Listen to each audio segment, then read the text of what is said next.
కావలి పట్టణంలోని వైకుంఠపురం, పుల్లారెడ్డి నగర్లో అందరికీ అందుబాటులో ఉండేలా ఆస్పత్రులు నిర్మించినట్లు కావలి ఎమ్మెల్యే తెలిపారు. వైకుంఠపురం, పుల్లారెడ్డి నగర్లో 1,10,00,000 రూపాయల చొప్పున నిధులతో నూతన వైఎస్సార్ పట్టణ ఆరోగ్య కేంద్రాలు నిర్మించారు. బుధవారం ఎమ్మెల్యే ప్రతాప్ కుమార్ రెడ్డి చేతుల మీదుగా ఈ ఆరోగ్య కేంద్రాలను ప్రారంభించారు. అనంతరం వైకుంఠపురం వద్ద ఎమ్మెల్యే మీడియాతో మాట్లాడారు.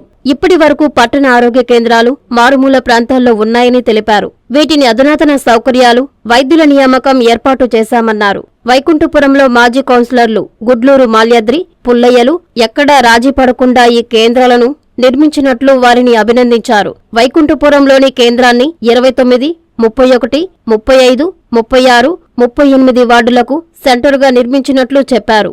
ఇది స్లమ్ ఏరియాలో నివసించే పేదలకు, సామాన్యులకు ఎంతో మేలని మాజీ కౌన్సిలర్లు గుడ్లూరు మాల్యాద్రి, పుల్లయ్య, స్థానిక వైసీపీ నాయకులు ప్రభాకర్, అశోకులు తెలిపారు. ఈ కార్యక్రమంలో municipal commissioner Shravan Kumar, DMHO Penchalaiah, deputy DMHO Brijilla Kumar Reddy, నాయకులు కనమర్లపూడి నారాయణ, అమర వేదగిరి గుప్తా, పేరం వెంకటేశ్వర్లు పాల్గొన్నారు.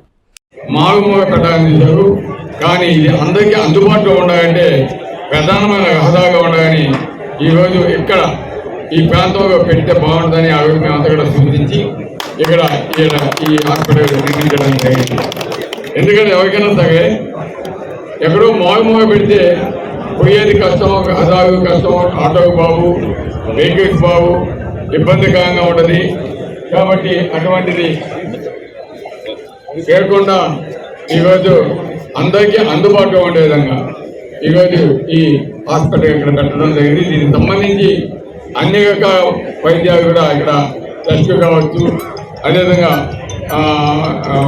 డెలివరీస్ కావచ్చు, అదేవిధంగా పేషెంట్స్కి ఉండేదానికి వార్డ్ రూమ్స్ కావచ్చు, అన్ని టెస్టింగ్ చేసేదానికి మెషినరీ కావచ్చు, అన్నీ కూడా ఈరోజు సమకూర్చడం జరిగింది. అదేవిధంగా ఈ హాస్పిటల్ని ఇప్పుడు ప్రారంభించిన సందర్భంగా మేము అంతా చూసాం. దానికి సంబంధించి నిర్మాణానికి సంబంధించి మాగాది గారు, పొగయ్య గారు, ప్రజలందరూ కూడా మా ఎమ్మెల్యే గారికి ముఖ్యంగా కృతజ్ఞతలు తెలియజేస్తున్నాము.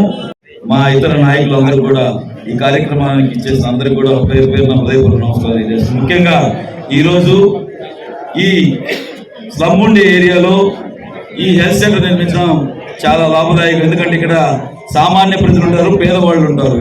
ఈ పేదవాళ్ళందరూ కూడా అనుసంధానంగా ఈ హాస్పిటల్ రావడం, అందులో మా శాసనసభ్యులు రామిరెడ్డి ప్రతాప్ కుమార్ అన్నగారు మామూలుగా 36వ వార్డులు అక్కడ ఆ చివర చెట్టు చివరి వస్తే కాదు, ఈ సెంటర్ బాగుంటుంది, ఈ ఏరియాలో అయితే బాగుంటుందనే ఉద్దేశంలో భాగంగా అర్బన్ హెల్త్ సెంటర్లు ఓపెన్ అయ్యాయి.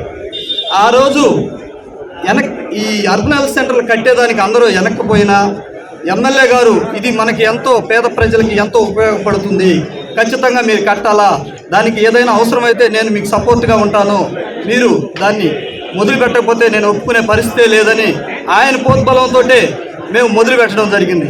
ఎందుకంటే ఇక్కడ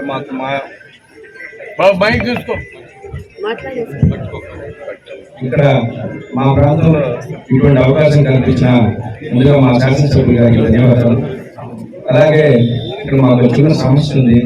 ఈ సచివాలయం పరిధి తీసుకొని పోయి పుల్లారెడ్డి నగర్ కింద పెట్టున్నాం సార్, హెల్త్ కింద. కాబట్టి మా వాళ్ళు ఏదైనా వ్యాక్సిన్ చేసుకోవాలంటే అక్కడికి పోవాల్సి వస్తుంది.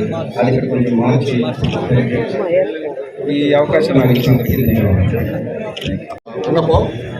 ఇక్కడ ఈ హెల్త్ హాస్పిటల్ కట్టడం మాకెంతో 31వ వార్డుకి, 29వ వార్డుకి, ఇక్కడుండే వైకుంఠపురం 35, 38, 36 అందరికీ సంతోషకరదాయకమైనది. ఇది మా ఎమ్మెల్యే గారి ఆధ్వర్యంలో మేము మాట్లాడి ఇక్కడ ఈ సెంటర్లో కట్టించడం జరిగింది. కాబట్టి ఇది ప్రజలందరూ ఉపయోగించుకోవాల్సిన అవసరం ఉంది. కాబట్టి ఇక్కడ ఉండే కొంతమంది నాయకులు రకరకాలుగా మాట్లాడుతున్నారు. ఇక్కడ చేపించుకునేది కూడా వాళ్ళే, ఇక్కడ ఎవరో కాదు, అందరూ వస్తారు. మేము మా కంటితో చూస్తుంటాం. మళ్ళీ రాబోయేది మా గవర్నమెంటే. ఖచ్చితంగా జగన్మోహన్ రెడ్డి మళ్ళీ సీఎం అవుతాడు, మళ్ళీ మా దగ్గరికి వస్తారు, మేమే పనిచేస్తాం. అదే ఒకటి గుర్తుపెట్టుకోవాలా. అది ఎమ్మెల్యే గారు ఇక్కడ మళ్ళీ 3వసారి హ్యాట్రిక్ అయ్యి మా ఎమ్మెల్యే గారిని మినిస్టర్ చేసుకునే బాధ్యత మా మేనందరి మీద మేము ఈ సభాపూర్వకంగా తెలియపరుస్తున్నాం.